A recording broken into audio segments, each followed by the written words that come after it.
Você já conhece o amigo Lírio? Primeira vez. Ficaram sabendo como? Apareceu pra mim no Instagram. Ah, que bom então. Eu sou o Bruno, organizador do evento, que é o nosso credenciamento. Então, quando vocês assinam aqui, quando vocês acessam o evento, vocês automaticamente já chegam ganhando já, que maravilha. Então, ó, vocês podem escolher marcadores à vontade. Não precisa ficar com vergonha, pode pegar o tanto que vocês quiserem, levem para vocês, para os amigos, Ai, para a que legal. bibliotecária. Aqui são livros disponíveis para doação. Eu trouxe um pra doação. Ah, ótimo. É infantil? É. Ah, maravilha. A gente está precisando Aí eu dele. posso deixar aqui, né? Pode pegar.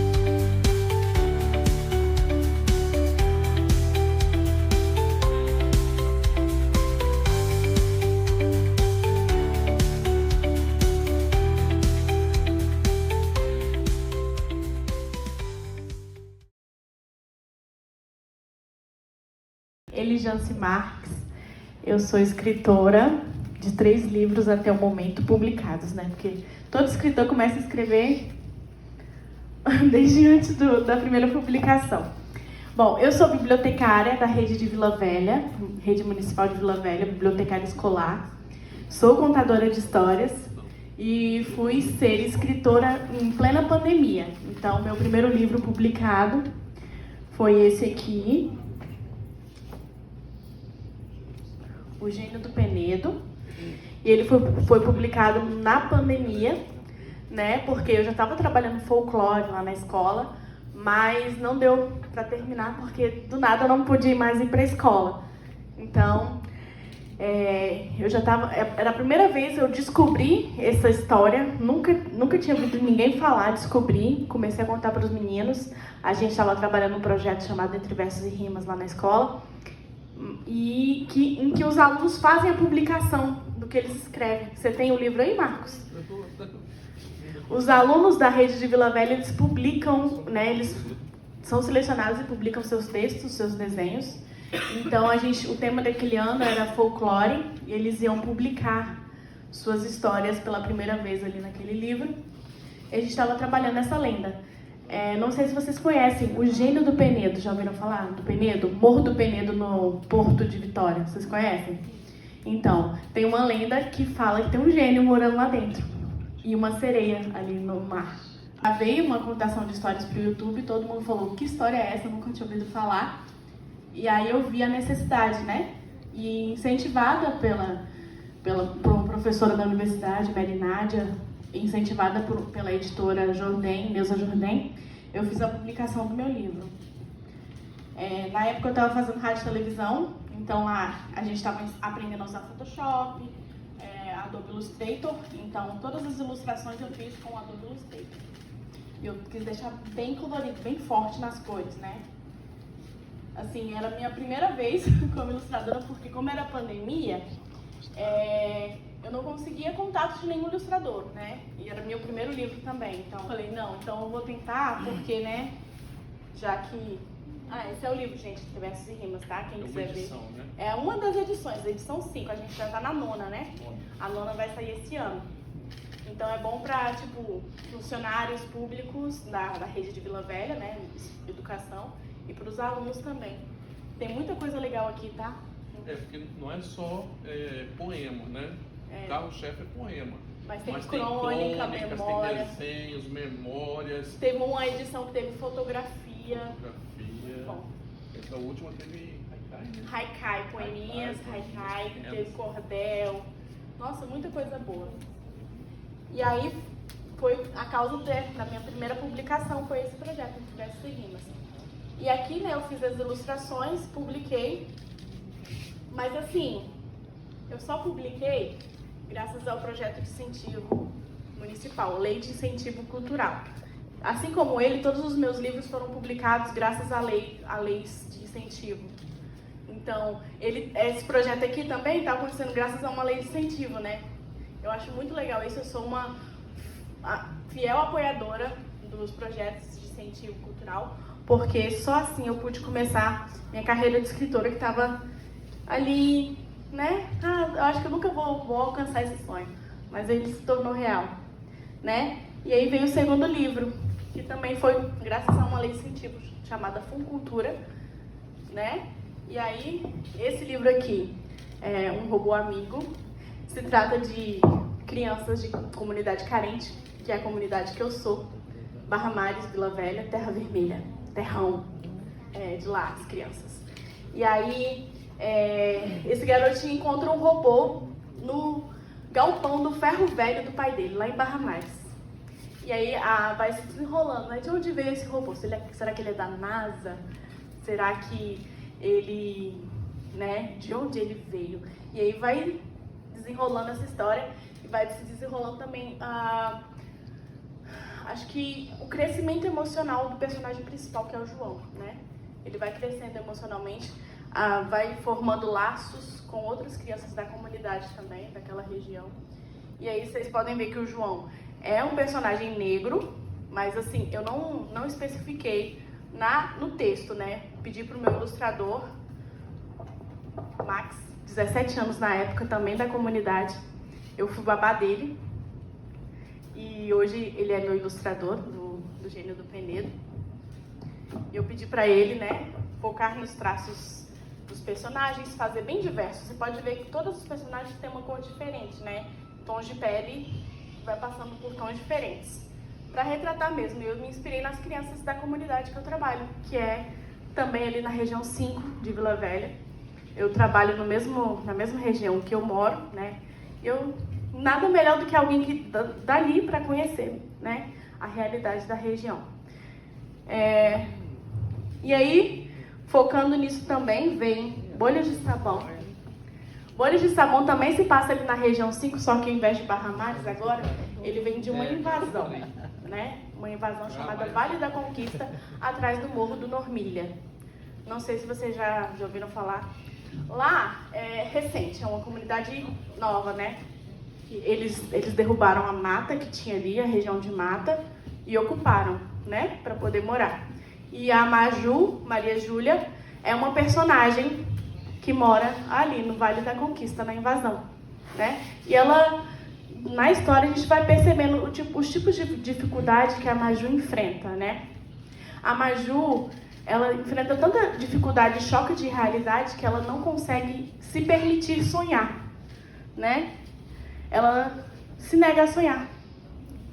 Eu não posso sonhar muito alto, porque talvez eu não realize, né? Isso é uma coisa que eu, né, me reconheço na Maju, porque eu também nunca pensei que eu seria escritora. Eu achei que era uma realidade muito distante. E a Maju não sabia qual era o sonho de vida dela. Ao contrário do irmão dela, Beto. Beto tem todos os sonhos do mundo. O Beto quer ser tudo, né? Quando crescer. Quer ser jogador de futebol, quer ser cozinheiro, quer ser surfista. Já a Maju, ela se prende, ela se freia para não sonhar, né? Para não voar muito alto, para não cair muito alto também. E aí ela só se preocupa em uma coisa, fazer dinheiro. Tirar a mãe daquela situação, né? Porque afinal eles moram de favor num barraco, lá na comunidade, não tem água, não tem luz, não tem saneamento básico. A gente vai vendo o crescimento pessoal da Maju, né? E ela descobre qual é o sonho de vida dela. Um dia que ela visita um circo. No circo ela descobre qual é o sonho dela. Então é isso, gente. Quem quiser adquirir, estamos aqui hoje, né? Perguntas, quem tiver também, pode perguntar. E é isso. Espero que vocês tenham gostado. Eu não sou da área da educação, às vezes a pessoa pergunta assim, mas normalmente eu vejo que os escritores infantis é da área de educação, né? Eu não sou da área de educação, e eu sou da área da decoração, do design de interiores, do Natal, para deixar o mundo mais bonito, da vitrine, do enfeite de loja, deixar o mundo mais bonito. E isso acaba refletindo um pouco nos meus livros. A Menina que Pintava Carneiros, ele é inspirado numa história real de uma amiga minha. Ela, inclusive, é dona de loja. E um dia ela me contou a história dela dela de criança, quando ela tinha um carneiro, era uma espécie de animal de estimação da família, assim, ela morava numa cidade pequena, uma família com muitas crianças, e ela me contou a história.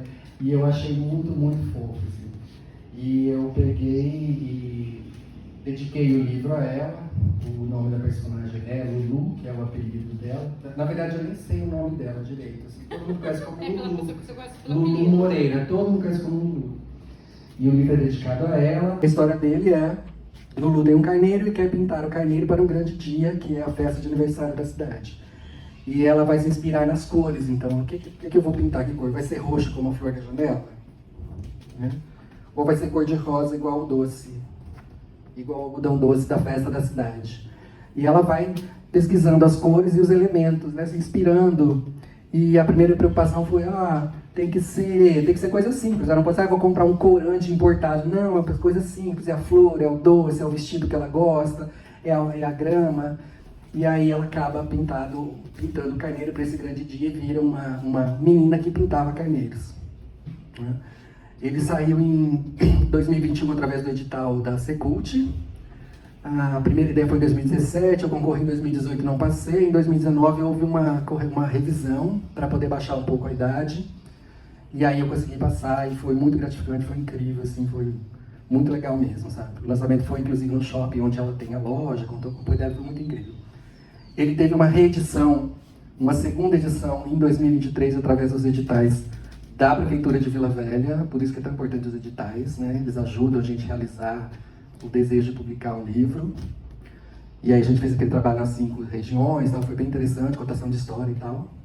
Mas, como eu falo, fui picado pelo bichinho da literatura. E, na verdade, esse é o meu segundo. Ele saiu agora em junho de 2024, foi lançado na Casa da Memória. Mas a história, na verdade, é da mesma época desse. A história ficou guardada lá e tal. Eu confesso que eu sou um escritor meio preguiçoso, eu não escrevo todo dia.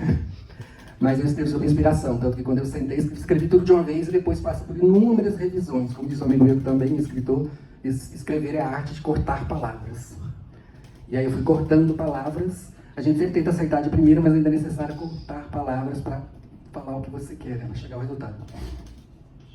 E esse livro, ele é inspirado numa casa na Prainha, uma casa que existe, onde hoje é uma pizzaria. Eu entrevistei a dona da casa para escrever, porque o livro ele tem uma brincadeira. Ele é inspirado na casa que você vê do lado de fora. Você consegue ver as atividades pelas janelas. Tem uma ligeira camada de vidro, você consegue ver. Para você entrar na história, ler a história, você tem que entrar na casa pelo jardim. A história começa aqui embaixo, ele vai subindo e o dia vai passando. Se você reparar que é bem clarinho como o dia, e vai escurecendo e termina a noite. Essa história é 100% minha, né? Foi inspirada de supetão lá, que eu vi a casa. E ele traz esse nome diferente e também traz um glossário, porque ele exige crianças alfabetizadas, né, que tem uma curiosidade de palavras e tal. E aí eu acrescentei um glossário, que são palavras que a gente quase não usa mais. Essa palavra mesmo do título, eu usava quando era criança. E aí lá dentro tem o significado, você vai entender por que inspirou. E explicando por que a minha profissão reflete nas obras. Esse livro, ele vira um pôster. Ele é para ser pendurado, né? Por isso que tem esse ganchinho aqui, esse elástico, que mantém ele fechado. E ele também para ser pendurado. E esse aqui, ele tem essa brincadeira de ser dobrado, porque cada objeto é uma cor, depois ele tem a brincadeira de você encontrar onde está o objeto e dobrar para deixar aberto no quarto da criança. Por quê? Porque eu queria deixar o mundo mais colorido, mais alegre, também fazer a criança se lembrar da história por muito mais tempo, através das cores ou através do pôster aberto, né? Então essa coisa do meu trabalho, da decoração, do elemento, do lúdico e tal, foi para os livros para que a obra transcenda o livro, né? Vire um objeto do dia a dia da criança. Isso faz com que ela se sinta estimulada a ler, a sempre ler, ou ler um versinho, como assim, a história tem uma sequência, né? Mas a qualquer momento ela pode ler qualquer trecho, um versinho e tal. Todo mundo que lê sabe que é impossível você guardar ou possuir todos os livros que você lê. Mas os marcadores trazem a capa do livro que você leu e é mais fácil colecioná-los. A coleção de marcadores te traz as memórias dos livros que você leu. Eu brinco que nessa pasta aqui conta um pouquinho da história do Amigo Livro, porque ela é só de autores capixabas e 100% dos autores dessa pasta passaram pelo Amigo Livro. Inclusive tu. Eles acabam registrando a história literária da pessoa que coleciona. Então ela remete a eventos que ela foi, pessoas que ela conheceu, autores com quem ela teve alguma troca. Para pensar, marcador é quase um patrimônio, né? Que registra, né, os livros que foram lançados. É bacana. E da Bocar, nossa autora aqui, ó. Essa foi a minha primeira professora. Aí ela escreveu: parabéns pelo seu sucesso, você vai longe.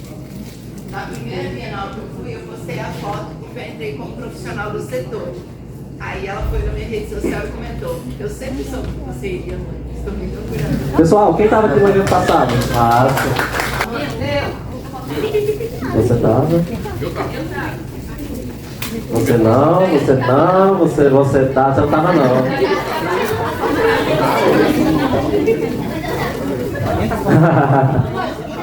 Aguinão, sim. Tem que estar pra quem veio a primeira vez também. Tá, Jus, quem é a primeira vez que vem no evento? Essa é a primeira vez, hein?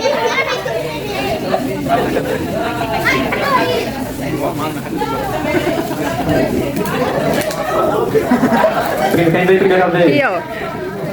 Chegou já? Cadê o que aconteceu na sessão passada? A Luísa tá aí, a Luísa. Ah, a Luísa quer também. Aqui, vem cá, Miguel, pega aqui. Leva lá pro Luiz, pra Madalena. Literatura infantil é um assunto muito amplo, né? Muito importante, muitas possibilidades. Eu mesmo, meu primeiro contato com livros foi na casa da minha tia, que ela tinha uma estante com muitos livros. Então eu ia visitar ela e eu achava fantástico, né? Ela lia algumas histórias para mim, então acabou que desperta, né? E querendo ou não, essa fase da infância, da adolescência é o que a gente tem mais tempo para ler, né? Então se a gente desperta para isso, cria o hábito, então isso transforma a nossa vida adulta também. Então hoje eu chamei a Ana Flávia aqui para ela estar contando um pouquinho da experiência dela sobre como a literatura infantil, ela também ela ajuda, né, a estar despertando a criatividade, como que ela é um apoio, né, um recurso também para as atividades dela como psicóloga. Então, Ana, muito obrigado pela presença e o público é todo seu. Boa tarde, gente. Obrigada, Bruno, pelo convite. É muito legal a gente falar sobre esse tema, porque eu vejo muito no consultório hoje, quando eu atendo adolescentes ou adultos, e eu pergunto assim, mas o que você gosta de fazer? E eu sempre penso, será que você gosta de ler? E aí as pessoas nunca falam da leitura. Isso mexe comigo, porque lá em casa a gente sempre foi muito incentivado a ler. Então, desde que eu era criança, a gente sempre via o meu avô lendo jornal, os meus pais lendo livros, o jornal mesmo, a Bíblia. Eram tantas coisas que a gente recebia influência que hoje, quando eu falo que eu tenho mais de 200 livros em casa, algumas pessoas se assustam. Porque como assim você tem esse tanto de livro? E aí eu sempre lembro disso, porque lá no começo eu tinha os meus pais que me incentivavam, a escola incentivava. Eu lembro que uma das primeiras histórias que a professora contou na escola, e eu devia ter o quê? Uns 4 anos, eu lembro, que era a Menina Bonita do Laço de Fita. Provavelmente essa foi uma das primeiras histórias que muitas pessoas da minha idade, ou muitos de vocês, ouviram, né? Tinham muitas referências. Esses dias eu vi alguém falando sobre um livro da Ruth Rocha, eu fiquei assim, nossa, é verdade, né? Uma referência de literatura infantil. E aí, assim, né? A literatura, ela vai influenciar a gente em muitos aspectos. Mas, além da criatividade, como o Bruno falou, E aí, ela vai ajudar a gente em outros aspectos. Acho que uma coisa legal que a escritora que eu tô beijando, gente, eu fiquei repetindo o nome dela porque ela falou uma coisa legal, né, na história do João e na história até da bailarina, né, que a gente, os livros eles vão ter um início, um meio e um fim. E os personagens, quando é uma história contada, elas vão passar por uma transformação. Às vezes ela vai achar que tem um sonho e que ela não vai poder realizar esse sonho. Ela vai ter curiosidade, ela vai passar por muitas coisas ao longo da vida e às vezes vai achar que não vai ser possível. E aí eu achei bacana que ela traz isso no livro dela, porque é algo que eu vejo muito como uma forma de mostrar para as pessoas que eu atendo, e é isso, para as crianças, porque meu paciente mais novo hoje tem 6 anos. Então, eu vejo falando para elas, lendo histórias e tentando trazer isso, mas você acha que isso não vai ser possível? E sempre tem uma história que a gente vai trabalhar, que vai fazer com que ela se inspire, com que faça virar uma chavinha na cabeça dessa pessoa, de que é possível sim você alcançar, é possível sim você encontrar o seu sonho e realizá-lo, né? Então, a literatura na infância, ela vai mostrar que é possível, ela vai incentivar, e aí, né, a questão da criatividade, a inspiração do que a gente pode alcançar no futuro. Tem muitos livros legais também que vão ensinar a gente sobre as emoções, porque vão contar sobre os sentimentos dessas pessoas ao longo da história e de como, às vezes, é difícil lidar com algumas emoções, com alguns sentimentos que a gente tem ao longo da vida e que, às vezes, a gente não vai saber. E vão ter livros de literatura infantil que vão ensinar a gente, propriamente dito, sobre isso, sobre como a gente expressa a nossa tristeza, a nossa frustração, a nossa raiva e como a gente vai lidar com isso, mas não só essas emoções que muitas vezes vão ser vistas como negativas, porque sempre a gente vai pensar assim, tem algo positivo e algo negativo, mas as nossas emoções, às vezes elas vão entrar nessa classificação e não necessariamente vai ser só isso. E às vezes vão ter muitas pessoas que elas não vão saber nem expressar a alegria.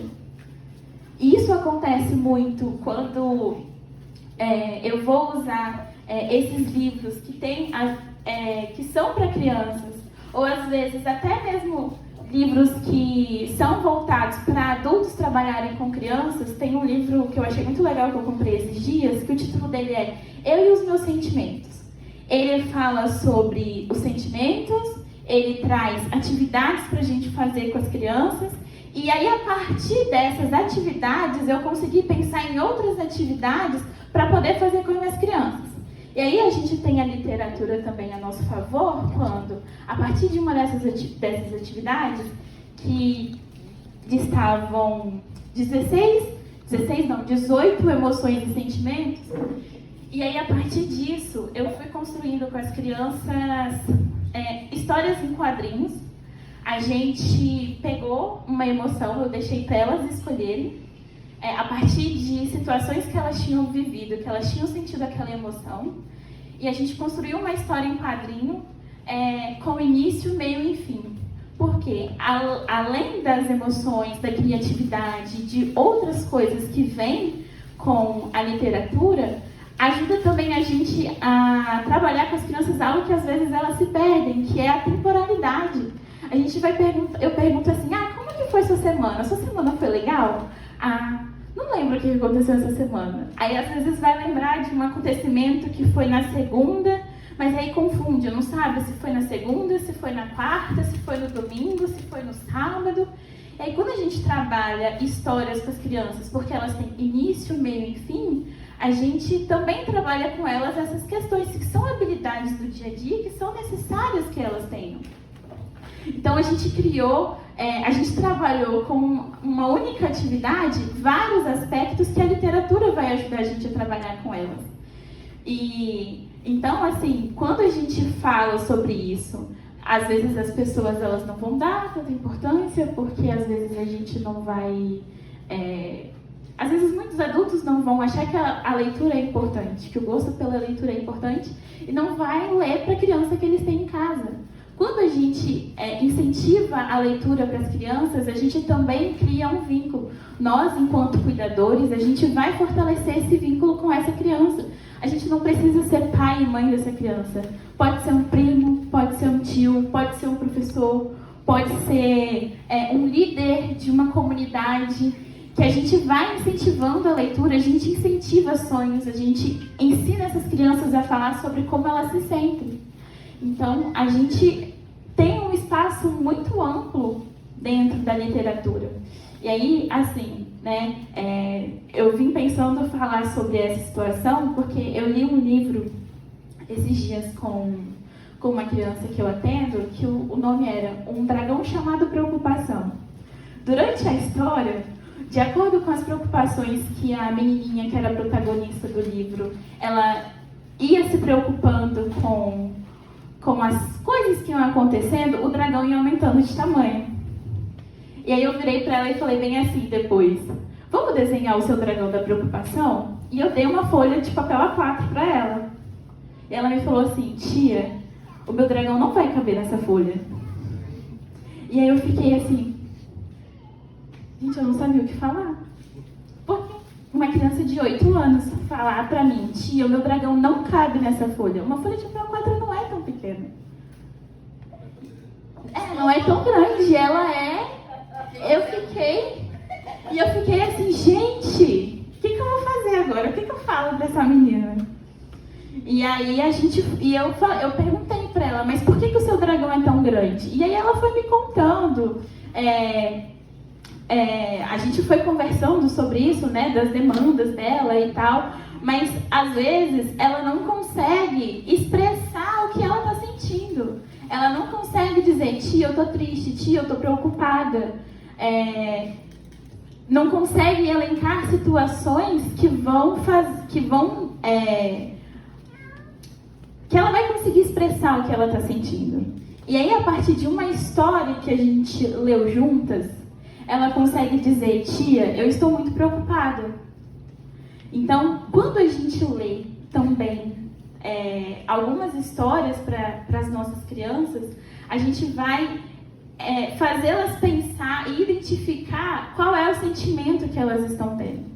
Então, a literatura, ela vai trazer vários recursos para a gente. Eu sempre uso a leitura como recurso terapêutico para mim mesma também. Quando eu estou cansada, quando eu estou estressada, sempre tem um livro para eu ler. E aí eu sempre trago isso para as outras pessoas também. Né? Eu falo com as crianças, eu falo com os adolescentes, eu sempre estou com alguma ideia para indicar para essa pessoa: tem tal livro que eu acho que vai ser legal você ler, vai fazer você refletir, vai fazer você relaxar, porque a leitura, ela precisa ser algo prazeroso também. Ela vai fazer a gente refletir, mas ela também vai ser um recurso para a gente, como não uma válvula de escape, mas algo que vai fazer bem para a gente. Então, quando a gente lê para a gente mesma, quando a gente lê para uma criança, a gente ajuda. Eu acho que essa é a palavra. A gente ajuda. Porque não sei exatamente como usar essa palavra, essa coisa que eu tenho, essa ideia que eu tenho na minha cabeça, né?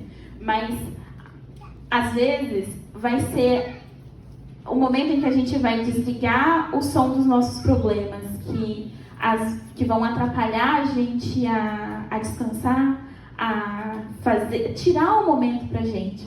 Porque às vezes é tanta coisa e aí a gente não consegue parar.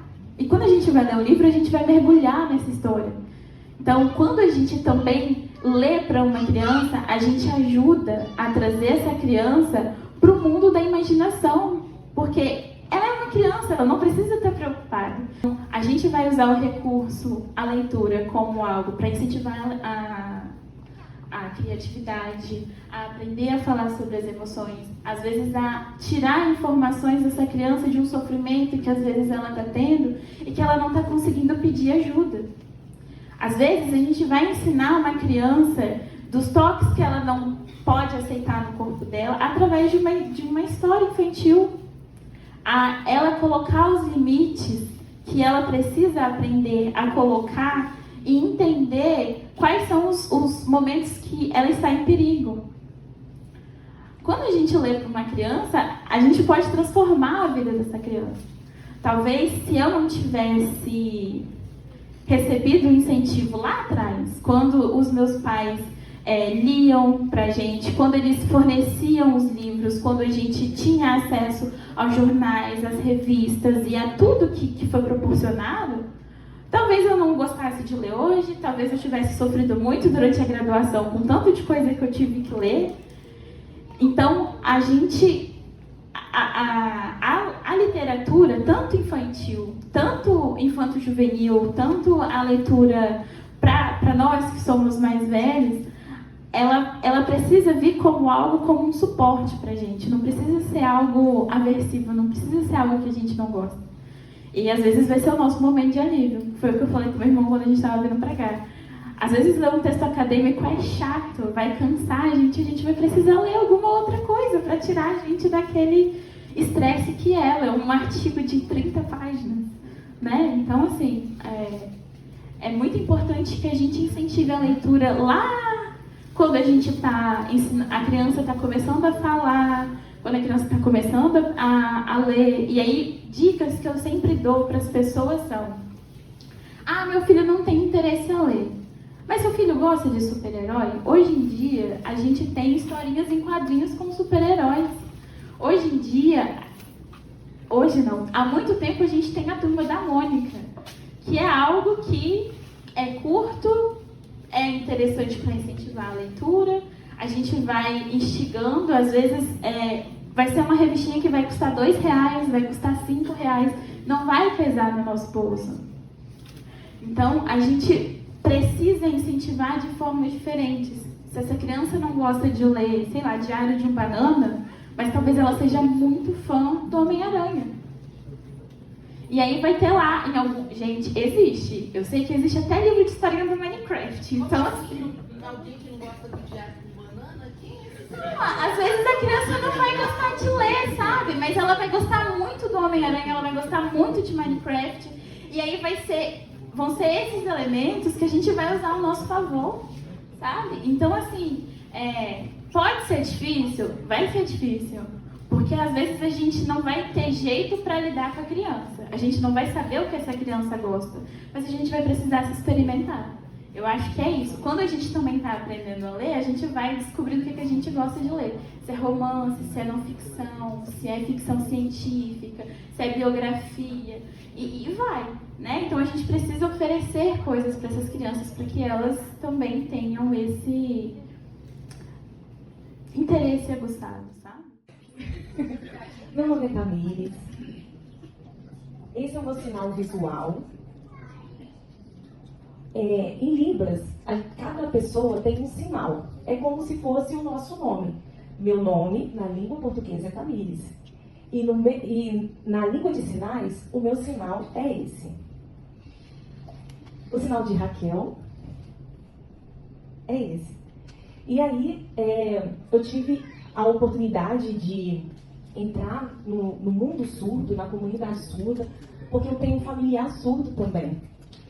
E aí eu me interessei, lógico, por algo muito peculiar, porque eu tenho uma irmã, né, surda, e a gente tinha muita proximidade. E aí eu achei muito bacana esse mundo surdo, e depois eu falei, não, vou me profissionalizar. Fiz como Raquel, fiz o curso básico, intermediário, o curso técnico, a faculdade, e agora eu estou trabalhando na Prefeitura de Vila Velha, como intérprete educacional, e também atuo como intérprete em eventos, palestras, em projetos também. Enfim, Libras é uma língua encantadora, visual, assim como a nossa língua portuguesa, ela é oral, é som. A língua de sinais, ela é totalmente visual. Tudo a expressão, o movimento do corpo, o movimento das mãos, que a gente chama de sinais, eles fazem parte da língua de sinais brasileira e também das línguas de sinais no mundo, né? Tem língua de sinais americana, que é o ASL, tem francesa, que não é a mesma coisa de Libras. Quem acha que Libras é universal está equivocado. Libras é língua, é uma sigla, Língua Brasileira de Sinais. Então é só aqui no Brasil. E como a língua portuguesa tem as variações linguísticas, a Libras como língua também tem as suas variações. Mas não contendo todas as características de qualquer outra língua, podendo expressar sentimentos, podendo expressar qualquer característica que outra língua também expressaria. B12. Tá bom. N33, I20 e B12. I23. G46. G54. N41. I18. N32. N36. B5. Não tem que começar a marcar. G48. B4. Aê, tivemos um sortudo. Cartela cheia? Não. Aqui, ó.